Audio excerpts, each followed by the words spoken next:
Sudah enak ya. Kalau pribadi sih, karena saya suka manis, ini kurang manis dikit deh.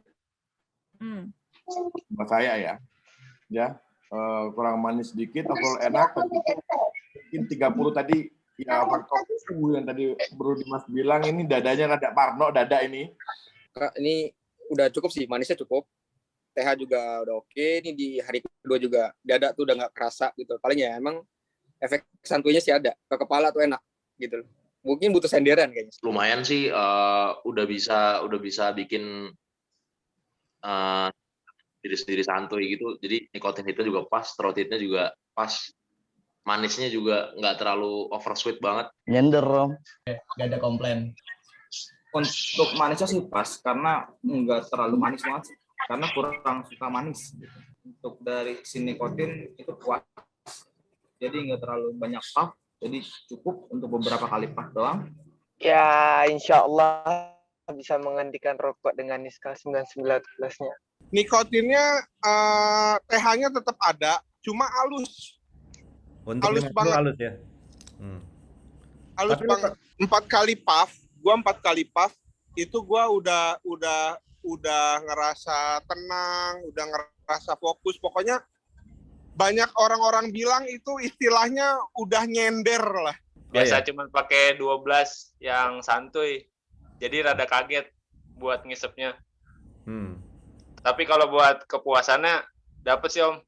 Kalau dari sensasi si nikotinnya, gua kan suka tuh yang apa ya ngomongnya, terus-terusan gitu. Nggak nyiksa leher. Nggak nyiksa leher. Nggak nyiksa leher. Macam mik ya. Nah itu gua dapet 50 mg. Asli langsung nonjok banget Om. Loh kok nggak gatel gitu. Ternyata soft. Saya suka sama rasa karakter dari matcha sama susunya, saya suka. Manisnya juga udah oke. Cuman saya bilang ini almost perfect gitu. Pertama kali saya coba sih langsung saya mikirnya bakal gatel, ternyata enggak. Terus saya mikir ini sebenarnya 30 atau 50 mg. Dicoba puff 2, 3, 4 kali, udah nggak bisa nge-puff lagi. Udah pusing. Kayaknya 50 sih bener nih. Bener 5 lagi, nge-puff lagi, pusing lagi. Oh ini 50 sih bener. Jadinya sampai sekarang nih baru baru habis dikit banget dari 45 mili ya. Paling saya 2 kali refill aja di device Fetch Pro sekarang karena kuinya baru beli cartridge sudah kena, terus ya udahlah daripada buat beli cartridge mendingan buat beli popok. Sekali puff, 2 kali puff udah santuy karena gue di sini gue makainya freebase, terus gue cenpe banget. Nah, sedangkan di kantor gue nggak bisa terus-terusan drip kan. Nah, makanya gue tertarik banget nih sama produk Movie yang ini, gitu loh. Kesan pas after test kita habis nge-puff, terus pas habis exhale, biasanya suka ada kayak rasa apek gitu kan Om. Iya. Yang saya dapetin di matcha milk ini nggak ada kerasa apek, terus si rasa matcha sama si milknya emang beneran ngeblend gitu Om. Kayak habis minum hot matcha gitu. Jadi emang beneran nggak enak aja gitu si after taste-nya gitu. Terus kalau buat nikotinnya beneran yang kata Om Dimas bilang 1-3 kali puff ya udah nggak usah nagih lagi buat nge-chain lagi gitu. Tapi ya so far enak sih. Manisnya pas, itunya pas. Untuk nikotin hitnya pas inhale tuh dek di dada kan. 2, 3, 4 sampai 5 puff. Nah, baru klieng gitu. Jadi pas gue nemu yang 50 mg ini kayaknya liquid paling gue cari deh selama ini. Karena gue orangnya mementingkan kebutuhan nikotin dibanding rasa. Gitu. Tapi rasanya matcha ini oke lah, dapat baru. Dapat ya nikotinnya ya. Parah dapet banget. Ini lagi cobain liquid movie sauce yang Mochitaro. Itu macamil. Macamil. Ya. Macamil yang 50 mg. Dia nikotinnya 50 mg tapi terpentingnya nggak terlalu merasa di tenggorokan. Nikotinnya maksudnya dia kerasa di kepala. Asik nyaman. Enak. Kurangnya kurang banyak. Apa? Kurang banyak. Menurut saya taruhnya di sini terasa banget ya. Kalau dari segi nikotin itu soft sih menurut saya, karena di movie itu agak berbeda sedikit lah secara nikotin. Ini saya lagi coba Macamil. Yang berapa mg? Yang 30 mg. Yang 30 mg. Nah, gimana tuh? Liquid ini masuknya di pub santuy banget, tapi jujur banget di kepala. Nikotinnya benar-benar terasa, tapi di leher enak, nggak nyiksa. Ini lagi cobain liquid Mochitaro. 30 mg. Lumayan sih. Awalnya sih memang di tenggorokan itu, tapi kalau sudah di pop lama-lama udah enak sih. Awalnya sih kalau saya sih pribadi awalnya sih agak kasar awal, tapi kalau udah di pop lama sudah halus. Liquidnya macam milk yang 30 mg, enak, nggak garuk di leher sih walaupun 30 mg. Kick nikotinnya oke nggak? Oke lah pasti. Coba Mochitaro 30 mg. 30 mg. Menurut Om liquidnya gimana? Menurut saya liquidnya enak, mochinya dapat, taruhnya dapat, terus di nikotinnya juga nggak garuk di leher. Ini nih. Macam milk. Macam milk. Gimana rasanya? Lewat sih, protein nggak ada. Protein nggak ada. Tapi nikotinnya gimana? Di kepala Om. Langsung ke kepala ya.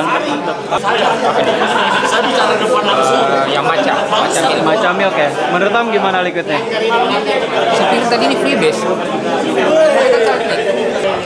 Maksud saya 50 halus banget gitu maksudnya. Saya liquidnya tadi di DRDA ya Mas. Oh, DRDA.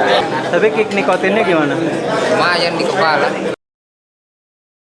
Kenapa kita bisa bikin nikotin yang nggak gatel tapi isinya banyak gitu?